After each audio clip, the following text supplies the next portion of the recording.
एक आदमी जिसने 1993 ब्लास्ट में आतंकवादियों की मदद की, जिसके कारण कई लोगों ने अपनी जान गंवा दी।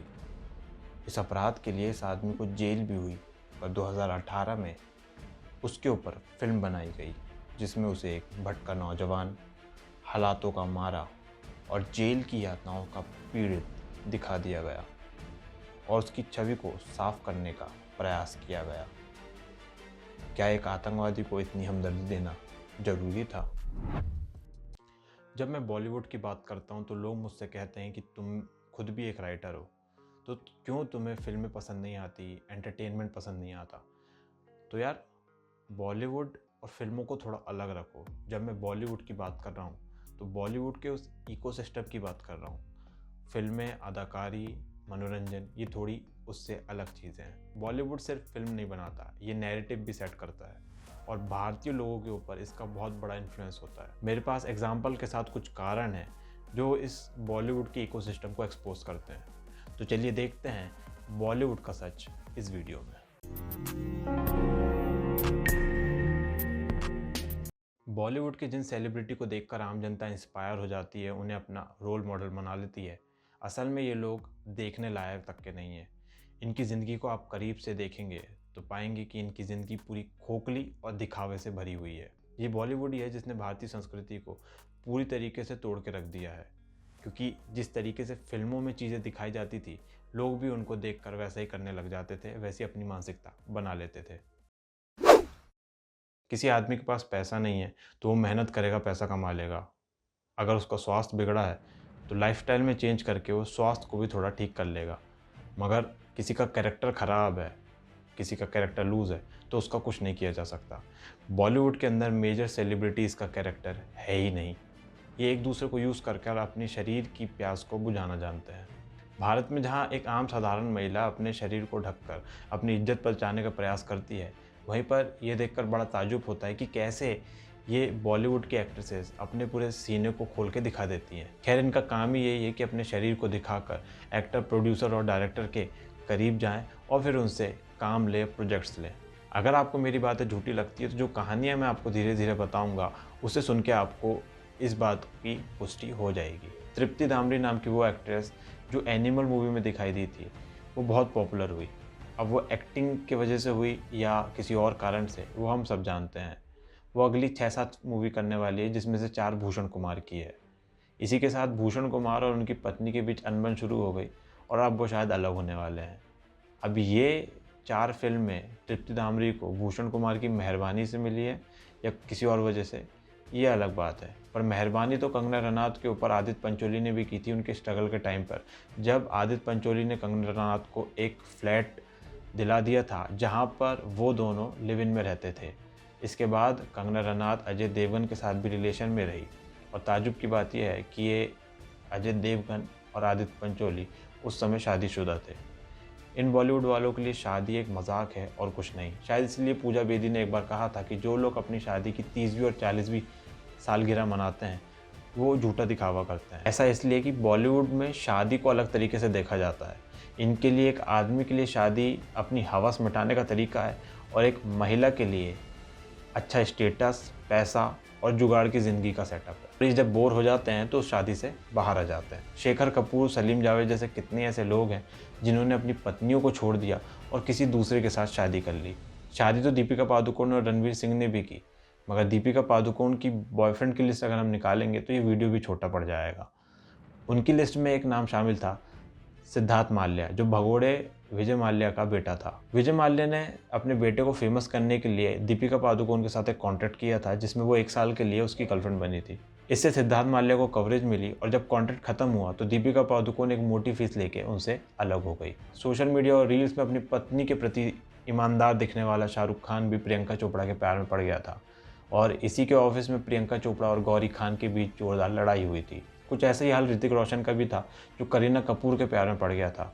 बाद में ये कंगना रनौत के साथ संबंध में आया और ये भी शादीशुदा ही था। शादीशुदा तो अक्षय कुमार भी था, जब उसकी नज़दीकियाँ प्रियंका चोपड़ा के साथ इतनी बढ़ गई थी कि उनके लेट नाइट कॉल होते थे, कभी कभी सुबह जल्दी कॉल होते थे। ये अपने शरीर की प्यास किसी से ही बुझा लेते हैं। न सिर्फ मर्द औरत, यहाँ मर्द मर्द का भी संबंध बनता है। करण जौहर और सिद्धार्थ मल्होत्रा का भी क्लोज रिलेशन बताया जाता है और उसी मेहरबानी में करण जौहर ने अपनी फिल्म में सिद्धार्थ मल्होत्रा को कास्ट किया था। और ये अपनी प्यास सिर्फ हाई स्टेटस लोगों के साथ नहीं, किसी के साथ भी बुझा लेते हैं।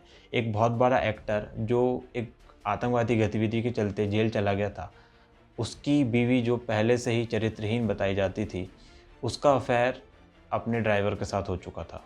इन लोगों के लिए कैरेक्टर नाम का शब्द इनकी डिक्शनरी में एग्जिस्ट ही नहीं करता है। कोई भी किसी के साथ चला जाएगा, किसी के साथ शादी कर लेगा, संबंध बना लेगा।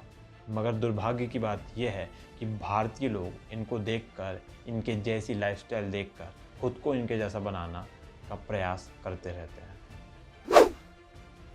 देखिए, मैं मानता हूँ कि पैसे की ज़रूरत आज के समय सबको है और सबका लिविंग स्टैंडर्ड के हिसाब से उन्हें पैसा लगता है। मगर ये लोग जितना नीचे गिर जाते हैं, उतना आम जनता नहीं गिर सकती।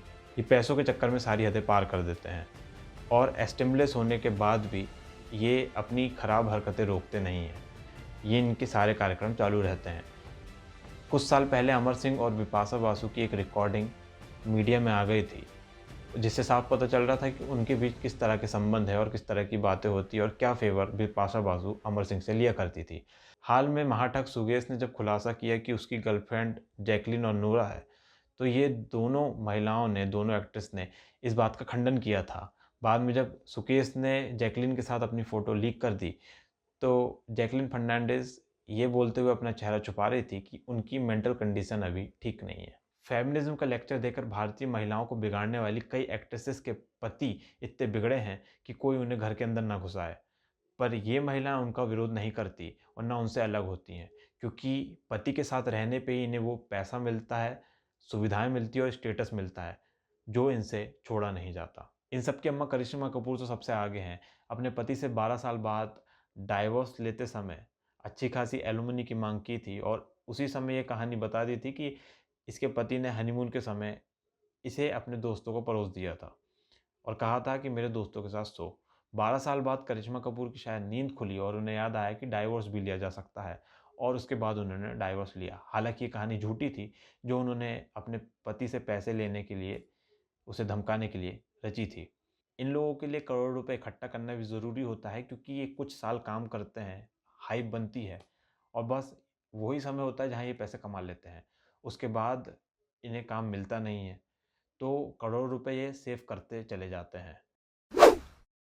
अब आप लोग सोच रहे होंगे कि अगर ये लोग इतने ही बुरे हैं, तो इन्हें लोग पसंद क्यों करते हैं? तो मामला पीआर का होता है। इनकी पीआर टीम होती है जो इन्हें बताती है कब क्या बोलना है, कैसे रहना है, क्या पहनना है, कहाँ जाना है, क्या करना है और क्या नहीं करना।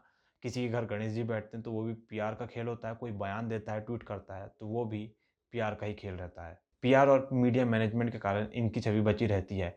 रॉक ऑन 2 फ़िल्म के दौरान श्रद्धा कपूर को इरफ़ान खान ऐसा पसंद आ गया था कि वो उसके साथ लिव इन में रहने चली गई थी। फिर कुछ समय बाद उसके पेरेंट्स वहाँ गए, शक्ति कपूर और उसकी वाइफ़, और उन्होंने श्रद्धा कपूर को वापस लेके आया। यही पीआर टीम थी जो आमिर खान को लगातार कह रही थी कि अपनी वाइफ़ किरण राव से डाइवोर्स लेने के बाद उसे उसके पास रहना चाहिए, उसके साथ रहना चाहिए और मीडिया में दिखाई देना चाहिए।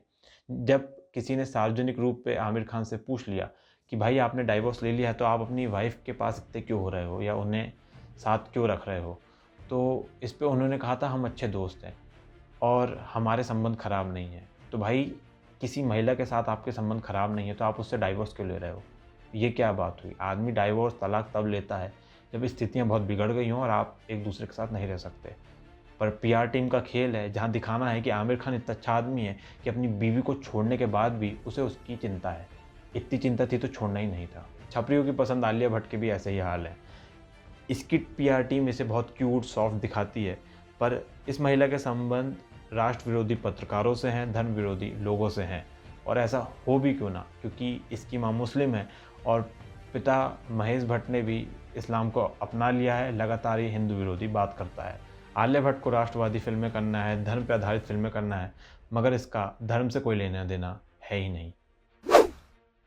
जो लोग मुंबई स्ट्रगल करने जाते हैं, वो इतने परेशान हो जाते हैं कि पहले अपने चरित्र खोते हैं, उसके बाद धर्म को भी भूल जाते हैं।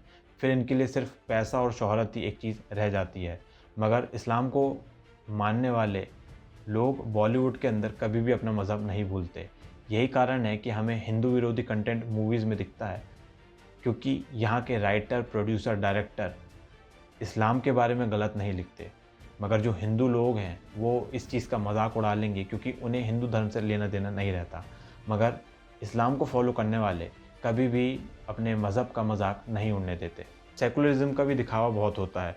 खुद को बहुत प्रोग्रेसिव बताने वाला शाहरुख खान और गौरी खान का विवाह नहीं, निकाह हुआ था, क्योंकि शादी के पहले गौरी मुस्लिम बन गई थी, वो आयशा खान बनी, उसके बाद शाहरुख और उनका निकाह हुआ। धर्मेंद्र, हेमा मालिनी, पूजा बेदी जैसे कई सारे एक्टर एक्ट्रेसेस हैं जो इस्लाम को अपना चुके हैं। ये पहले कभी हिंदू धर्म को समझे नहीं, वहाँ की आस्थाओं को नहीं समझे, उसे देखा नहीं, जाना नहीं, और अपनी हवस मिटाने के लिए, किसी और के साथ संबंध बनाने के लिए, बहुत सारी शादियाँ करने के लिए दूसरे समुदाय, दूसरे मज़हब को अपना लिया।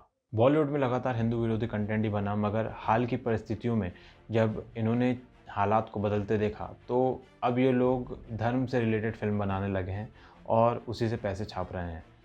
खुद को बड़ा देशभक्त बताने वाला अक्षय कुमार भी कई बार ऐसे सवाल खड़े कर चुका है, इंटरव्यू में बोल चुका है कि क्यों दूध डालना है, दूध वेस्ट करना है, तेल वेस्ट करना है मूर्ति में डाल के। और ये आदमी जब दरगाह जाता है तो वहाँ पे सुकून से चादर चढ़ा के आ जाता है और कुछ नहीं बोलता, क्योंकि कुछ बोलेगा तो पता नहीं रहेगा कि सर कहाँ गया और धड़ कहाँ गया। रही बात मूर्ति पे दूध चढ़ाने की, तो मेरा पैसा है, मेरा पैसे का दूध है, ये मेरी मर्ज़ी है, मैं जहाँ चढ़ाना चाहूँगा चढ़ाऊँगा।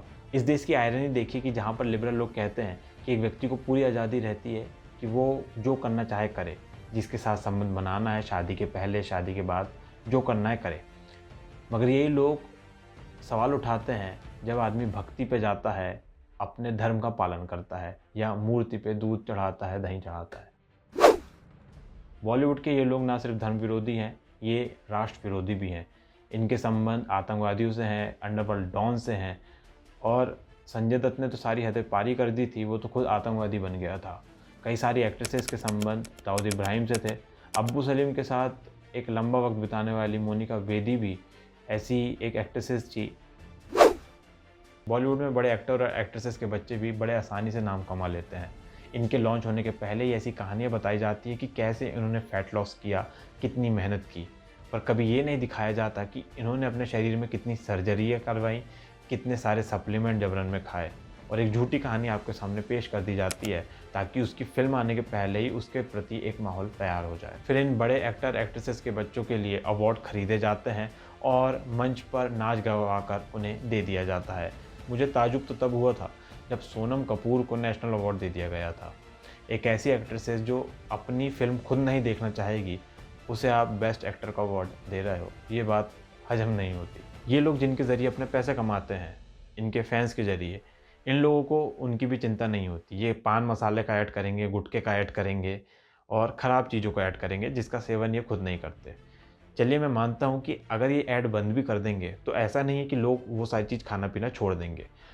पर मान लीजिए कि अगर ये लोग उस चीज़ को मना करते हैं और ऐसे ऐड नहीं करते हैं, तो पब्लिक में जो मैसेज जाएगा ना कि इस एक्टर और एक्ट्रेसेस ने उस ऐड को मना कर दिया, तो ये चीज़ें जाएंगी, लोग समझेंगे कि इन्होंने ख़राब चीज़ को नहीं किया। तो कुछ परसेंट तो ऐसे लोग होंगे जो उस सारी चीज़ से थोड़ा दूर होंगे। छपरियों की पसंद आलिया भट्ट ने तो एक टीवी शो में कह ही दिया था कि इसमें बहुत शुगर है, मैं ये सारी चीज़ नहीं पीती, और ख़ुद एक कोल्ड ड्रिंक का ऐड किया करती थी।